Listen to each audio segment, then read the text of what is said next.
Word to your mother, boys and girls. It's your boy Sniper Wes coming at you here from the oddsbreakers.com on Sunday, November 3rd, 2024, with some more free plays for you here today. All kinds of stuff. There's NFL, there is NBA, there is NHL. College basketball actually starts tomorrow. Very excited about that. I already have a play that is going to be put up on the back end as soon as it's available to be put up.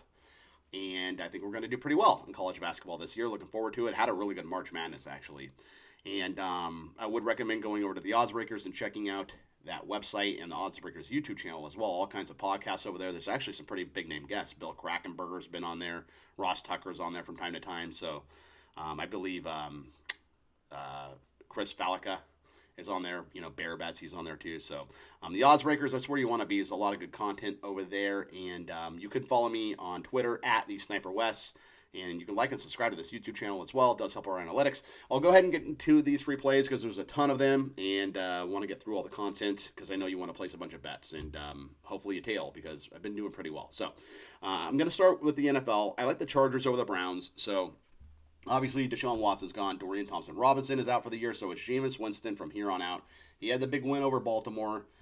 That was his first start in 2 years. But, I mean, this is a big letdown spot for them here. And the Chargers, all Jim Harbaugh wants to do is run the ball.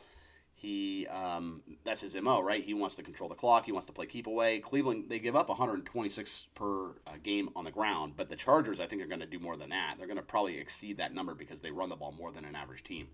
So, and Jameis Winston, he's always good for an interception or two. So, like the Chargers there. Money line, they're about minus 120, but I'll take them money line over the Browns. Like the Bills, I'm going to lay the 6 with the Bills over the Dolphins. So, Tua, you know, in my opinion, they should probably just bench him for the year because what if he gets another concussion? They're not going to the playoffs.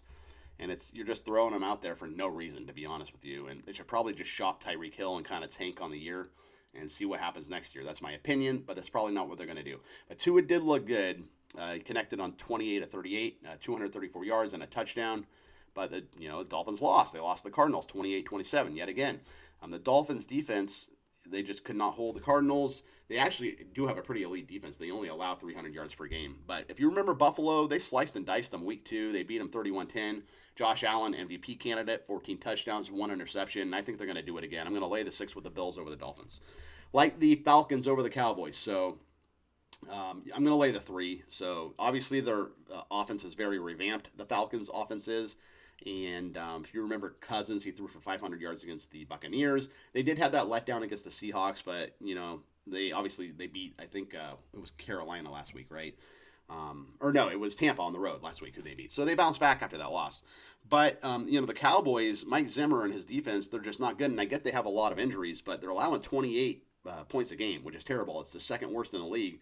And they're tied with the Panthers. They allow the most rushing yards, 156 a game. So that's not good. And, the Cowboys might miss the postseason if they don't start winning games. And I don't think they're going to win this game, to be honest. I'm going to lay the 3 with the Falcons. I think they can run the score up, and I think they are going to beat the Cowboys by 3 or more. Like the Bears and Cardinals, under 44.5 here. So, obviously, the Bears, the last-second Hail Mary, Tyreek Stevenson. Terrible game management, too, by Eberflus. He should have called a timeout. He did not. And they paid the price, right? But the Cardinals, they're a resilient team. They beat the 49ers, they beat the Chargers, they beat the Dolphins. And, 2 of those were as the game expired, too, with their kicker. So I like the under here. The Bears, they have the number 11 defense in the league as it relates to yards per game. And the total's gone under in 6 of Chicago's last 6 on the road. So when they go on the road, the game tends to go under. I think the Commanders game went under last week, too. So, like the under between the Bears and the Cardinals. Also, like the Seahawks on the money line over the Rams. So, the NFC West, very tightly contested. The Rams, they gain a lot of momentum after the bye week. Obviously, Puka back and Cooper back. They bounced back from a 1-4 start. They won, back-to-back games. They beat the Raiders 20-15, and then they beat the Vikings 30-20. The Seahawks, they started 3-0, but then they kind of struggled a little bit. They dropped 4 of the last 5, but they did beat the Falcons, if you remember. They went across country and blew them out, which is pretty impressive. And if you remember, too, Kirk Cousins, he threw for over 500 yards against the Buccaneers. So, I think that the Seahawks are the way to go here. I'm going to take the Seahawks. They're +1, but I'm just going to take them on the money line because I think that they are going to bounce back and play well at home here, which they have not done in a little while. So, like the Seahawks there. I like the Colts and the Vikings over 47 points. So, get Joe Flacco here, 39 years old. He's taken over for Anthony Richardson, which I think is the right move. You need to just give the clipboard to Anthony Richardson. He's not ready to play NFL football yet. Maybe in the future he is, but right now he's not. The Vikings, they are desperate for a win. They started 5-0. They have lost 2 games in a row to the Lions and the Rams. But I like Flacco. I think he can get the Colts offense going. And the Vikings, they could put up points with anyone in the NFL. I think it's a shootout. I like the over 47 on Sunday Night Football between the Colts and the Vikings. Also like the Minnesota Wild on the ice over the Maple Leafs. So Toronto 6-4, Minnesota 7-1-2. Both teams ride high right now because they both won 2 straight. They're both playing very well. Minnesota in particular. I mean, nobody thought they were going to be this good, and they're off to a pretty good start. And another reason why they actually score 4 goals a game, 3.9 goals a game, and they're only allowing 2.6 goals a game, which is very, very good. And that was a very impressive win over Tampa. I was on the Wild on Friday, over Tampa, and they won. They won that game, and they came back to win too. And it was kind of back and forth for a while, and then they pulled away late. So that's a very resilient team as well. Like the Wild to get it done again here on the ice. Also like the Hawks. I think the Hawks are going to hang tough here over the Pelicans tonight. So the Pelicans, big win over Indiana, 125-118 on Friday. They have Portland on deck, so they're not really going to be looking ahead to that. They'll probably be focused on the game. Atlanta, they're 2-4.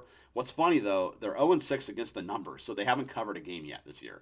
And what's even funnier than that is they're 6-0 to the over. So what does that mean? It means they don't play any defense, and they can't cover a game, which means the over is probably not a bad look. But I'm going to stick with the Hawks here. I think that they are desperate. First of all, they've lost 4 in a row, so they really want to get back in the win column. And I'm just going to take them with the points because I think they're going to hang tough and have some pride here. I'm going to take the Hawks plus the points against the New Orleans Pelicans. Let's go ahead and recap. It's a lot of plays there, so a lot of content today. Like the Chargers money line over the Browns, like the Bills -6 over the Dolphins, like the Falcons -3 over the Cowboys, like the Bears and Cardinals under 44.5, like the Seahawks on the money line over the Rams, and like the Colts Vikings over 47. Also, on the ice, I like the Wild money line over the Maple Leafs. That's about -120. And I like the Hawks to hang tough over the Pelicans. And that's going to be your free play video today, ladies and gentlemen. I hope you enjoy the content. It takes a lot of work to get this stuff out to you.